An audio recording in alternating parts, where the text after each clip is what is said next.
last time we had a more or less theoretical talk about your conception of photography, and I think this is really a very important part of this series of talks. Would you mind to tell something about your way of seeing, your way of taking photographs, your also have experience with workshops, with photo workshops. How did it come to these workshops, and what was your concept behind it? So one thing that was interesting, I told you that I was talking to a friend of mine from who lives in Hong Kong, and he's an American fellow. He was in Tokyo. He was one of my workshop members. Actually, had a private workshop with me, just a one-to-one workshop, and he enjoyed the talks that we showed. And then he said, "You mentioned something about seeing, how photography helps to see this and that. Can you say some more about photographic seeing?" And so he called it. So then we said, well, let's talk a little bit more about this. So I mentioned one thing where I mentioned for the first time in relationship to my photographs about the process, or if you want to say the situation of seeing, is when I produced that book Zero. So the pictures of the book Zero is in the summer of 1969, and there are the studio photographs, and there are the photographs at what they call the Black Woodstock in Harlem in the park and music festival. And when I put this together back here then in Vienna, and I printed the way it's printed in the book, those prints are made here in Vienna, not in New York. In New York I made different prints. It was a different situation that gave prints to people. And so I called it Zero, because in a way also this is a beginning for me. Point. Well, you see, the thing is this, that don't forget, I went to New York in '68. I was 20 years old, and my life started in New York, so to speak, as a photographer.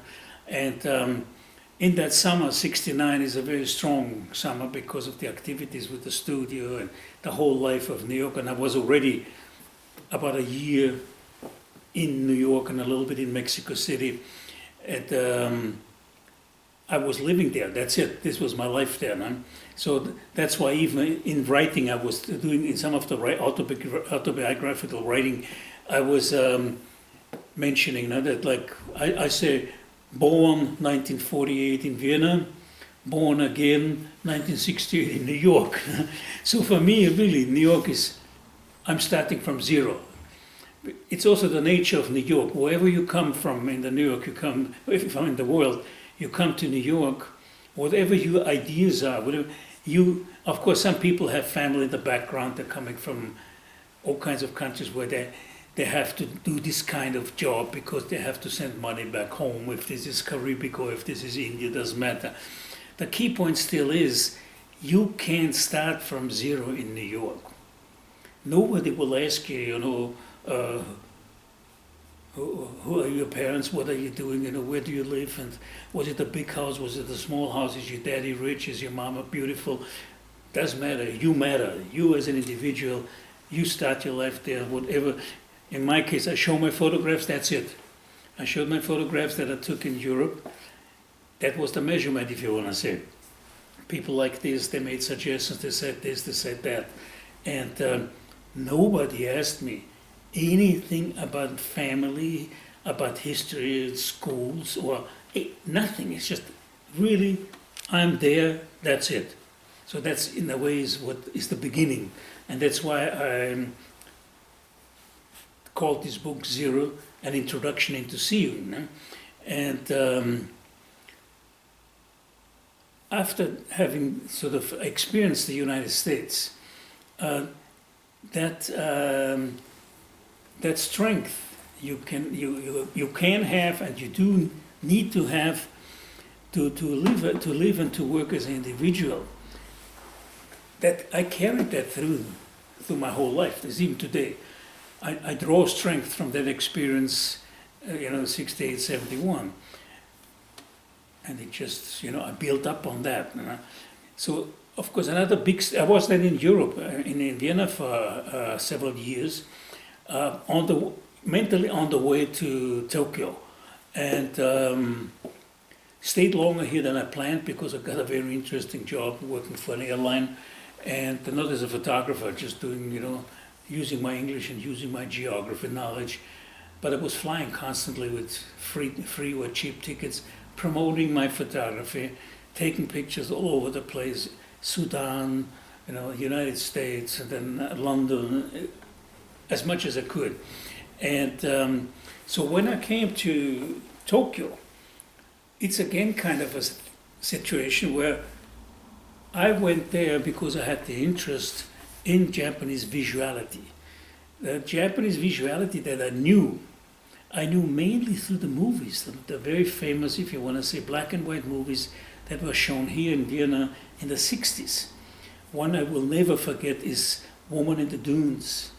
Abe Kobo was the writer, and then it was showed that story about surviving in the dunes and this beautiful love scenes and all. And the photography is fantastic, in the movie, man.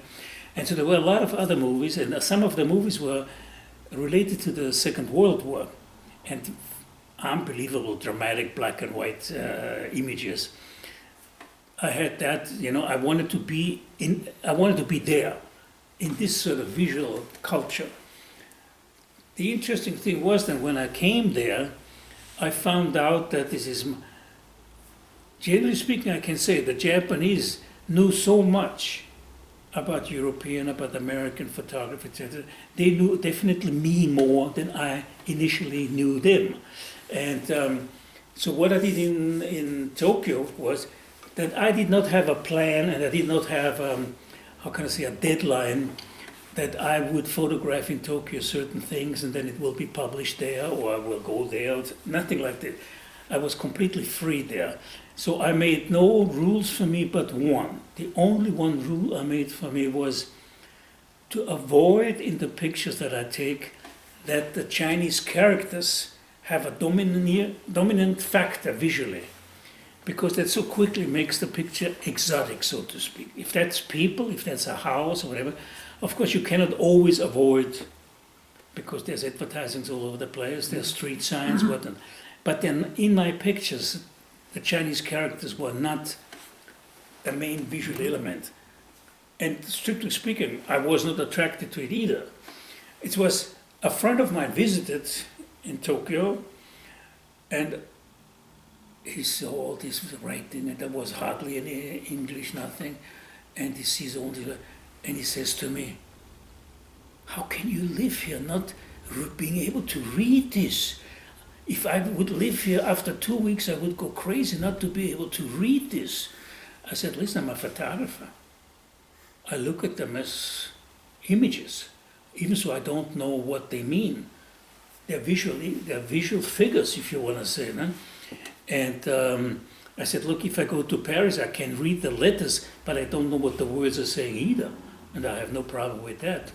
I don't speak French, right?"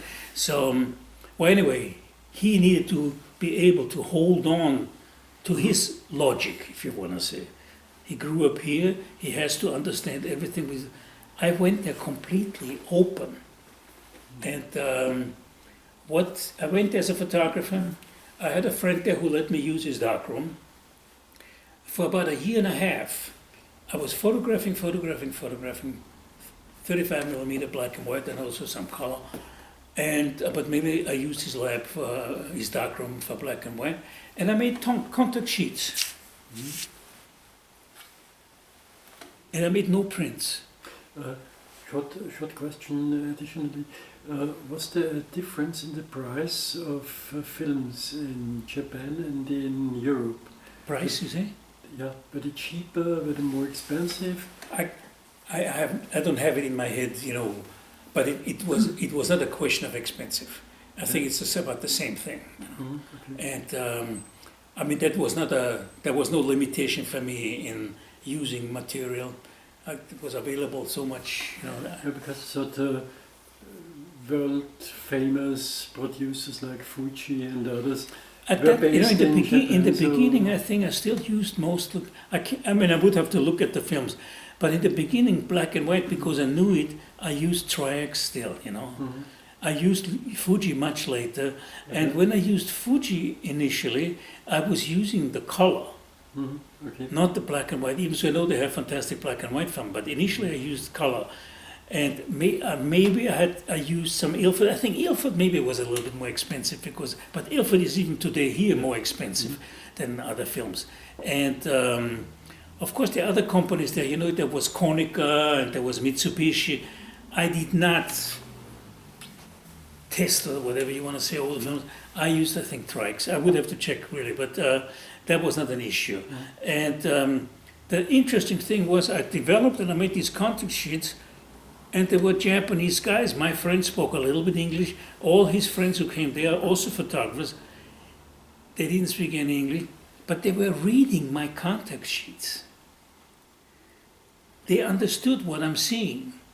And they were interested when I saw something in a way that they don't see. They recognized that the differences between their seeing and my seeing. And so it was interesting for me that was in a way a learning experience without speaking any literal language. We could not communicate through the literal language. And just by pointing out, like this photograph or that photograph and what is this and why did you go there? So the photography really was the main medium that sort of, if you want to say, connected us. And what happened then was also when I started to do also color photography intensively, the black and white was mostly, if you want to say, on the kind of street photography, right? With the color, I initially really mainly in Tokyo did abstract photography. And it's a very general term, so you can spend hours explaining this. So just it was different photography, the color, than I had done in black and white, two worlds. And then I got to know some well-known photographer there, and he liked the pictures. And he introduced me to a very well-known modern art or avant-garde gallery. I don't know if it still exists. It was called Shunju Gallery. They sometimes showed photography. Now they showed modern art, if you want to say. And so I made an exhibition, all color, and I needed a title. And I called that I Thought. That's when I used the expression I thought for the first time. And what I liked in that title, first of all, of course, pointing out the connection between the seeing and the thinking, or if you want to say it, between the thinking and the seeing. And at the same time, same pronunciation as the I, is I, the person, me. No? And so that was a very interesting show, and was a good audience, and it was interesting. I forgot how many pictures I sold. It wasn't people didn't buy so much photography there at the time. But this one collector, I remember, and the interesting thing is he had collected up till now only black and white photographs, Japanese collector, right? And he liked one particular picture of mine, and I think he came back twice, maybe 3 times, and finally bought that picture. It was the head of a tuna fish. There's a famous fish market in Tokyo. It's called Tsukiji, where where the big tuna come and they're frozen, right? And they're shooting them around, and transporting, and there's auction of the whole fish, And there are all these fish around there, and of course there's artificial light. And I photographed this in color, this fish head. I mean, the head is as big as a human head or bigger. And I just photographed the head, but with the tungsten light, but not using tungsten film. Uh-huh. So therefore, you get that yellowish, orangish color on the tuna fish, and that fascinated him. Because, tuna fish over there is kind of it's like, how can I say it? In India you have the holy cow that you don't eat, but in Japan you have the tuna fish, which is kind of, the people are very conscious about the quality of the raw fish by tuna. And so they're fascinated with anything with tuna. So that was included in that exhibition, I thought. I used that term I one more time with pictures I took in India, which was a mixture of, how can you say it, somewhat documentary but also abstract, and I called it I on India. And it was a nice show in a very fine gallery. And then starting in 80, I started teaching photography. And it was the only photo workshop in Tokyo that was held in English. There was no such thing around. Of course, there were a lot of photo workshops, but for Japanese. No? So there was, if you want to say, a kind of a niche market for English speaking. So the people who came to the workshop were mostly Americans, some Europeans. And eventually I also had one Japanese, and then a Japanese woman helped me with the translating for this guy. And we did some very interesting work. The workshops initially were like 10 weeks, once a week, and 2 Sundays. Very intensive, with color transparency. You have to understand at that time, this goes back 80, 81, using transparency film E6, we didn't use Kodachrome, we used E6 for the speed of developing, etc. It was, how can I say, you had to really teach very simple exposure technique in order to get a decent result. You couldn't just jump into the visual thing. You had to, first of all, like photographing black, photographing white, photographing green, photographing texture, so wood, stone. So the first half was just these kind of technical exercises, if you want to say, before the image-oriented photography examples were taken. But the interesting thing was that because for a lot of the foreigners, they were sort of alienated by the hugeness of the city and the kind of coldness sometimes. Very, they on one hand you had the romantic thing like old streets, small streets, wooden houses, temples, shrines, whatnot. The modern Tokyo was just blah, just blank. Mm-hmm. These very simple exercises to look for a white surface, to look for a black surface, to look for grass, a green spot, and then look for stones and look for wood. That was actually already teaching people to see, because they walked through the city in a different way than before. Before they just passed and went from A to B and this kind of thing. So very quickly these workshops became, how can I say, a way to learn how to see. And there I used that concept of I thought by introducing I thought sessions at the end of the workshop, where there would be a light box. Initially, when I was teaching and showed the images, exposure and composition and this kind of thing, I would use a projector, and one by one I put them in, so people could see that I would be in front and point things out on the screen or on the wall. But the final discussion was on the table. There was the light box, and I selected from all the pictures that the people gave me. I selected initially the pictures through which I could show the people how to develop their seeing further. Putting one transparency, let's say, in the middle, and like in a domino thing, you put one on top, on the side, you put one on top, and see how there is an interaction between the pictures.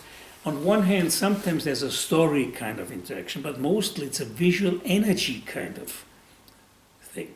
And also what you see, of course, when there are 2 images, you see that space between images. I mean, the space, not physical space, but a mental space. Mm-hmm. I picked up on that mental space in photography or in images when reading an interview by Max Roach, a percussion and composer, musician, jazz musician from the United States. when they asked him about playing the drums, and he says, of course the notes are important, no? How you hit what, no? But he says important is what's happening in between, the silence. And you can hear a lot of musicians talking about that, about the silence between notes. Because he talked, okay, when I hit that drum, there's a peak and then it goes down. There's a silence before I hit again and the sound comes up and again. So he talked about that silence. And the timing of that silence really makes the music, no? It's not just the notes.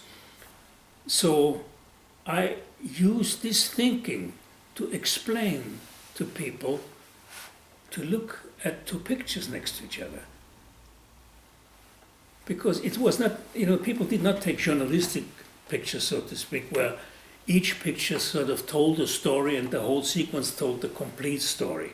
Or like in magazines where you say the first shot gives a general impression and all the other shots explain kind of or show details of what he did in the first shot. In this case, it was independent photographs, and by showing them in an I thought fashion, I could apply that knowledge that I got from the musicians by pointing out how to look at photographs and how to see what's happening. And if you want to say, how to see what you don't see, that kind of thing. Just like with hearing, how you hear what you don't hear. That's So that was I practiced this. I was teaching photography in Tokyo, first with the transparencies, then I was teaching also photography using just the negative film. It was a price thing, it was a time thing, etc. But I maintained the I thought session method. And I was teaching about 6 or 7 years, something like that. All the year round, not just summer, all the year round, like 3-4 workshops in a year. And after then I stopped it because there was not any more the time and people didn't have enough money, and I did something else. So I stopped teaching the workshops. But when I came back to Europe in the mid-90s, end of 90, I was teaching in Greece some workshops, and then people asked me, can you do this, can you do that? And I came across a group of people who opened a sort of a new kind of a summer academy near Barcelona, which was aimed at sort of a spiritual healing, meditation kind of a summer academy. And when I introduced myself to them, their first question was, do you think photography fits into this? We're teaching yoga, we're teaching this. Time, because I had the experience from Japan where like it really had a therapeutic effect for some people, the photography. Mm-hmm. And people said it. Where some people said, thanks to photography, I'm more relaxed now in Tokyo.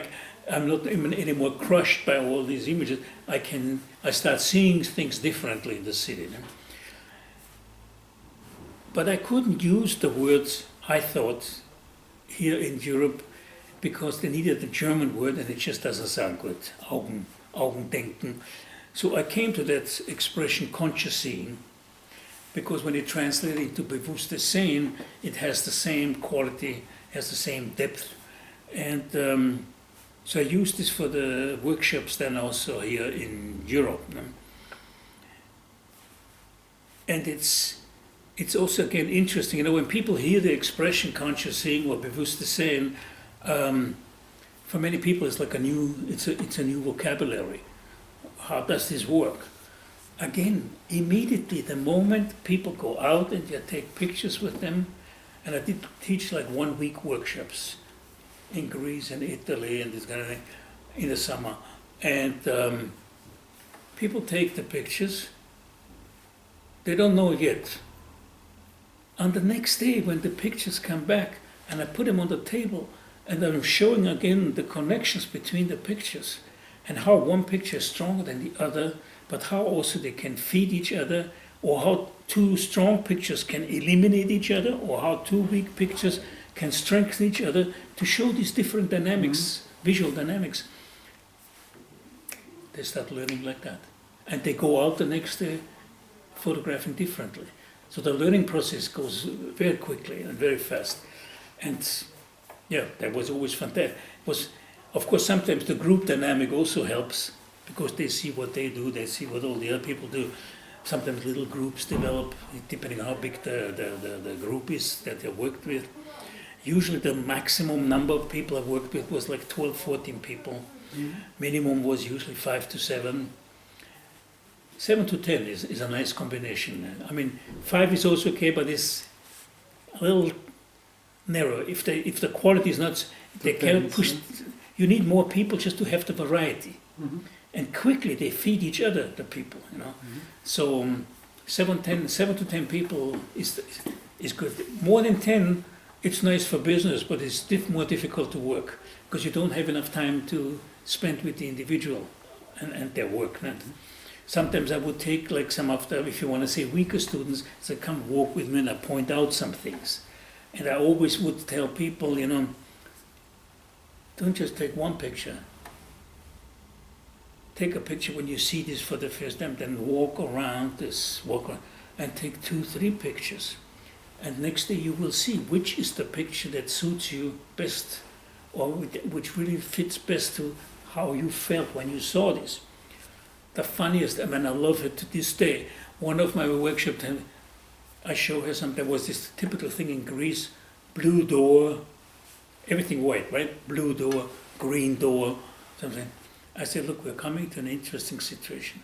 Take a picture from where I'm standing now, and then take pictures as you pass by it.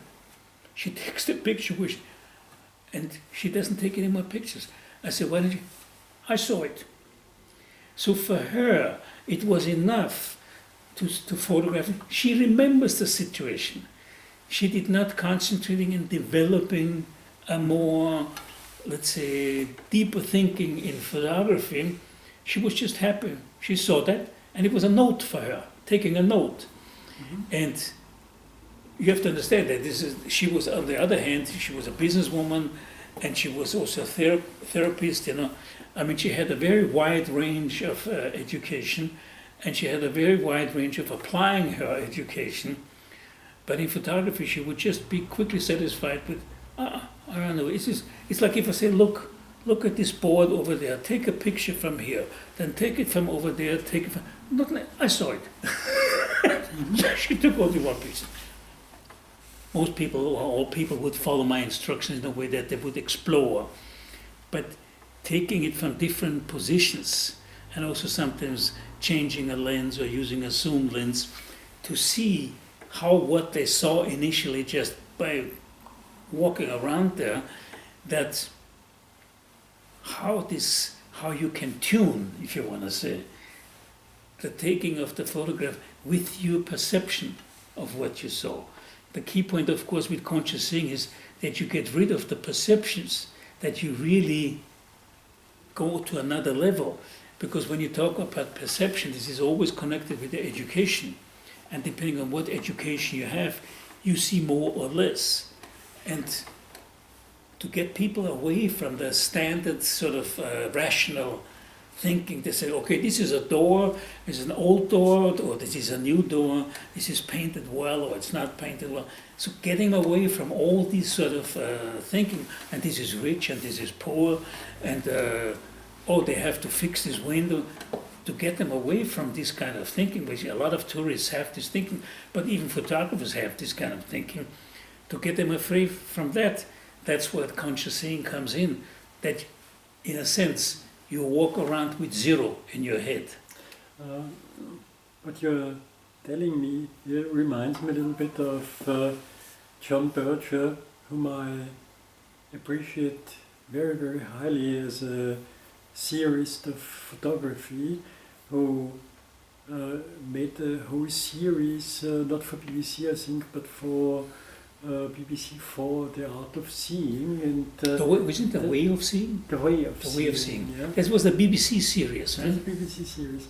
And I think there is a certain proximity from your point of view to the position of John Berger, isn't it? Well, you see, I can't discuss now in detail John Berger, but the key point I think with John Berger is that he was the first one in this situation with BBC that he would discuss photography in a way that has never been discussed before, and that he showed people various ways. And I think the very interesting thing with John Berger is that it was also a very critical mind. It was not a question of beautiful or not beautiful, but it was going deeper into, the depth of photography. It's one thing for me also, you can imagine when I studied photography, starting in '64, among many of the people, everybody was fascinated with Cartier-Bresson. This was sort of, everybody wanted to be a Cartier-Bresson, get a Leica and make pictures. And I got annoyed by that. I said, how can you just focus on one guy, And I was looking for somebody, who I came across? Bill Brandt. Mm-hmm. And Bill Brandt is the British photographer. And Bill Brandt was, how can I say, explored much more the medium photography than Cartier-Bresson. And, but the way media was and the way photography communication was, people didn't know about photographers from Britain. It was always Cartier-Bresson, then it was Robert Capa, and then it was all kinds of fashion photographers that I also liked, in the United States. Mm-hmm. And Bill Brandt was sort of like a wild outsider, But I was fascinated by his work, and I saw his work was an exhibition in New York at MoMA, and but he challenged. If you want to say, he challenged a way of seeing that was standard. And if you look actually, in Austria to this day, the newspapers are useless visually. There is no good photography in the news. The British papers, the photography was exquisite. I mean, I say British, I only know the London,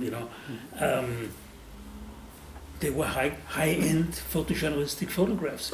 There was even a difference between the American and the British Vogue, for instance. And British Vogue developed their own language of photography compared to the American Vogue. Yeah. The language of photography, that's also something important, I think. See, because you mentioned the language of photography, for me it was also very interesting, the guy John Schakowsky. John Schakowsky took over the photo department of MoMA after Steichen. And I think John Schakowsky comes from Chicago, but I might be wrong. Not so important. The key point is he was treated like God, in Schakowsky, because he developed very strongly the museum, of the photography section of the museum in New York. And he introduced Japanese photography. It was the first time that he made an exhibition of Japanese photographers, early 70s. And he came to this point where he said, he explains the photographers, but then he says, photography is not a language, so you cannot translate it. Because if he was discussing a book that he was reading in Japanese, or that he was reading in Russian or Chinese or whatever, he could find an English translation, then he could explain it. Now, in case of photography, he doesn't have that medium available, a translated form. And that way, I thought, okay, he's wrong. I mean, I think he's wrong because he didn't know another world but the United States and New York. He didn't know another world. He recognized the quality of Japanese photographers, but he had never lived there. He had never worked there as a photographer or as an art critic or whatever. So I was critical towards his statement, and I felt it is possible to translate photography. First of all, from your own experience. I mean, if you take, if you want to say, you take this book, depending on how you put it on this table, how you put light, you could photograph it in various ways. And you can say, oh, this is American style, or this is Austrian style, or this is Spanish style. There is also not just one European photography. Each country has a very strong identity. And also, of course, United States, you have East Coast, West Coast, you have Chicago, you have New Orleans. There's so many different levels of photography and so many different ways of seeing. And this is an endless discussion, and you would have to make experiments to see how you as an individual can do it. But at this point, with all the technology that we have and know, with the picture recognizing software, I think it is possible to prove John Schakowsky wrong by feeding the computer with different pictures and with the right software. Let the software choose which is Japanese, which is American, which is European, which is African, and you could create photography that way. We'll see if that happens. And but that was one thing that I felt a limitation in his thinking, in John Tchaikovsky's. One other person I also want to mention is this guy, Alexei Brodovich, who was a photographer, Russian, and initially born in Russia, and he was a very famous art director of Harper's Bazaar. So he was dealing exclusively with commercial photography. And he kind of gave this dogma or this guideline out where he said to the photographers, never take one image twice. Because the competition was between, Harper's Bazaar and Vogue. And if a cover comes up twice the same way with the same idea, or if a fashion series or jewelry, it was the challenge. The people would say, blah, okay, they're losing it, okay, I'm not buying Harper's, I'm buying Vogue, or the other way around. So he pushed the photographers to be very innovative all the time, which makes a lot of sense in the commercial field, because it involves also a lot of money. And in the editorial photography, I think that's a different story. It's much more that if you want to say, or in the journalistic environment, that you develop a certain way of seeing, and you use that way of seeing to show different parts of the world, or different issues. And I mentioned to you just before, we mentioned already John Berger. I suggest for learning to see, the guy Willem Flusser is a very interesting person. I mean, he was born in Czechoslovakia, had to escape with his family because of the Nazis, and he went to Brazil. And I think he studied communication or something like that. And then he was active in the media world. He had to leave Brazil because of the military government. He was too critical of the military government. And he came back to Europe. And he did a lot of writing on one fantastic book on photography.